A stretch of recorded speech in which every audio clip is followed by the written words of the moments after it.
Do I really need to say anything? Hi, Anthony Mendez here from Street Potato. Let's get right to it. We're going to unbox what we've been waiting for quite a long time. Amazon's new Fire TV. All right, so the UPS driver literally just left here. Let's get to it.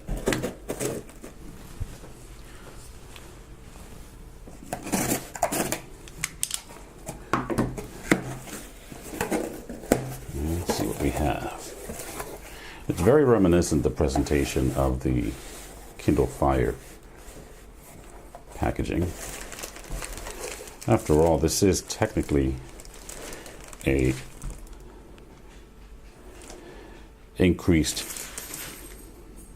power Fire.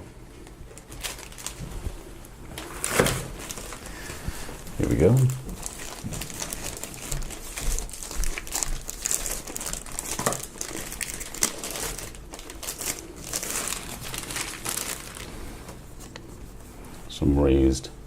Some nice quality, glossy raised print there.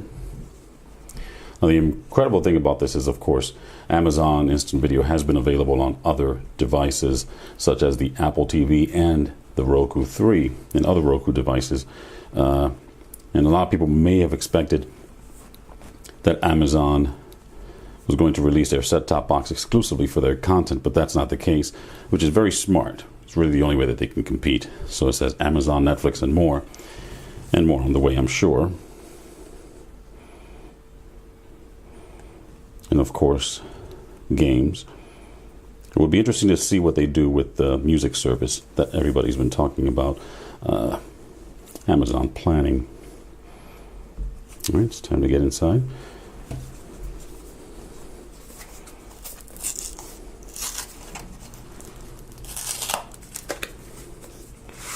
Put this aside. I have to say, some nice packaging and branding on this. And again, very similar to the Kindle Fire packaging in terms of how solid it feels. Let's get a cut in here.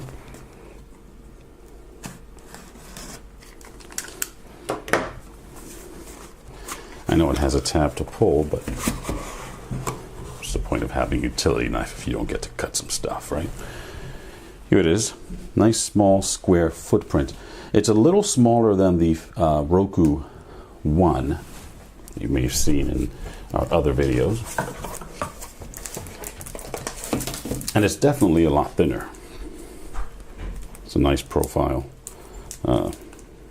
Black mat. We'll open that up in a second. Let's see what else we have in here.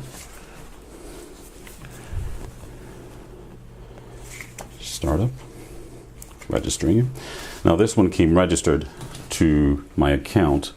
If you want to give one as a gift or get one unregistered, there's an option in the ordering process where it says gift, and then it'll come unregistered. Here's the remote. Feels a lot smaller than I expected it to be. That's perfect. A little longer than, say, the Roku remotes, but seems just about the size as an Apple TV remote. A little wider though. We'll open that up in a second. And in here, same packaging as the Kindle, we have battery, a branded battery. I'm a little disappointed on that. Most of the products now are coming with a higher quality battery, so we'll see how long this one will last. And of course, the adapter. It's a nice solid brick. Probably has a lot higher amps on it. Let's see if we can get a look to see what this is. We're looking at, let's remove it. And that's most probably in order to support the quad-core processor. We're looking at output. Here we go.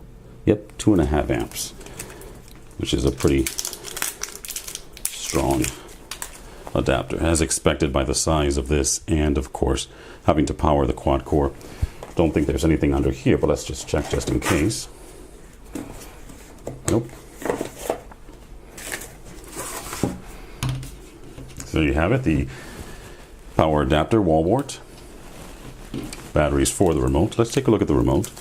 And then we'll look at the pièce de résistance. Forgive my French, but the only thing I've had in terms of French are fries, and those are American. Nice feel, almost a rubberized plastic. So it's going to feel like it's solid in the hand. The curve, very ergonomic. Here's the special mic. Now the mic, the button here for the mic will be for voice search, in case you haven't read about the Fire TV. On the Roku app, there is a voice search, but it's primarily just for choosing channels. In this case, you'll be able to search, and hopefully they'll add things with firmware in order to eliminate totally, we hope, the virtual keyboard that everybody loves so much, clicking and going back, and then once you make a mistake, it's basically torture. And why we got the Harmony keyboard. And here she is. It's a solid piece, nice weight to it. See if, here we go.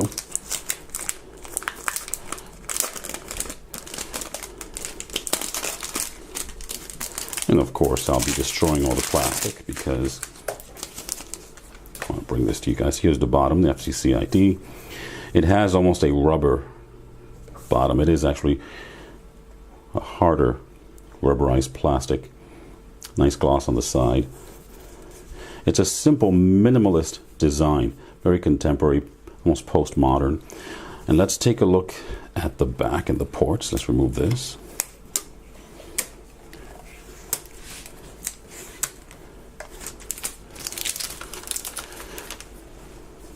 Here we have the power port, HDMI, optical, which is a nice touch, Ethernet, and USB. And there you have it. The highly anticipated Amazon Fire TV. So there you have it. Amazon's Fire TV, their first entry into the set-top box market. Now, everybody's spoken about the advantage or the edge that the Fire TV has over its competitors like the Roku 3 and Apple TV. Obviously, the quad-core processor will give it a lot faster speed than anything available right now. Also, the voice search extends far beyond what any of the other set-top boxes can do with their apps, for example. And the ASAP service, which is almost like an intelligent queue that will load up the media that you want to see before you even choose it. But there's one thing that most people have left out, and that's Amazon's ability to get their product into the hands of their consumers more affordably and faster than any of the others. Expect a full review of the Amazon Fire TV this week. In the meantime, please click subscribe down below so that you can be notified when we upload new videos. And there's also a few videos here to your right. Thanks.